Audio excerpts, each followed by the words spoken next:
you're on something. I call it the dance of integrity. It's something I'm playing with, which is when everything is wholesome, like everything in your life fits.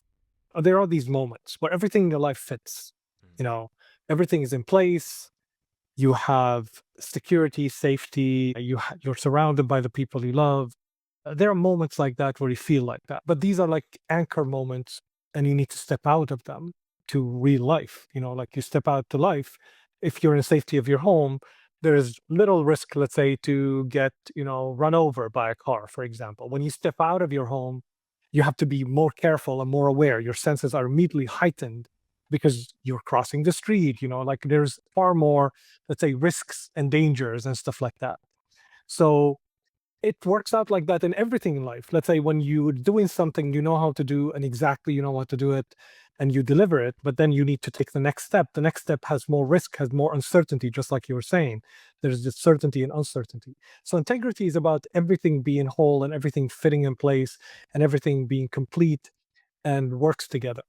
And then you have to step out of it to lack of integrity, something risky, something that new, something you don't know enough about, a new relationship, somebody you're talking to, like this podcast. I didn't know what to expect. I didn't know what the questions are. Before that, everything worked, and then we don't. None of the likes work. Like that's that. So there's a break in the wholesomeness of life and the integrity.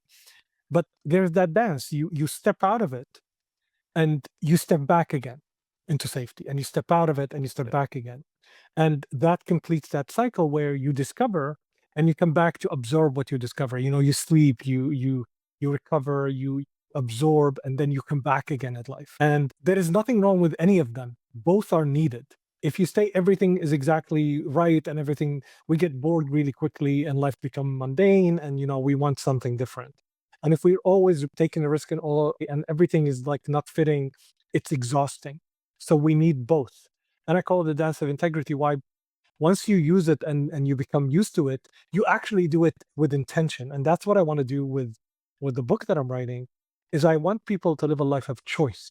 That not all choices, in fact, all choices or most of choices will be wrong. Like if you think of, you talked about football, you have to take so many risks, and you have to shoot so many at the goal, so many shots, you have to take so many shots.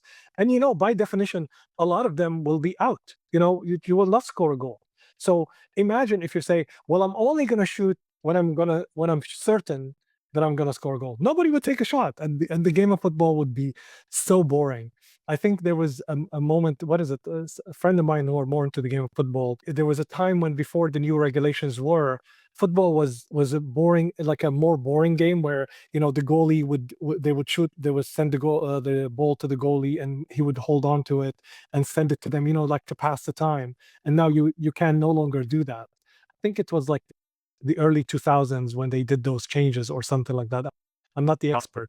But now, if you look at, let's say, a game of football, it's far more fast-paced, it's engaging, it's and because they changed that, and that's the thing. You don't want to always play it safe, and you have to take a risk, and you have to make a choice.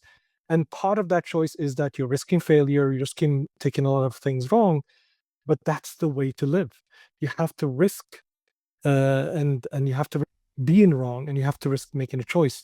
The only other choice you can make, and you can't stay with it. Like if you took a shot and it didn't hit the goal, you can't just keep playing it in your head. You have to stay in the game. You have to be with the other shot. You have to now make the next choice. You cannot reevaluate imagine if you're playing a game of football and the player's like, hey, hold on, I want to analyze the shot that I've taken to make sure that the next shot is in. No, you have to make the next choice and just move with the ball. And life is like that, but we pretend that it's not like that. We pretend that we can postpone a choice when actually all we're doing is making a choice not to do the thing.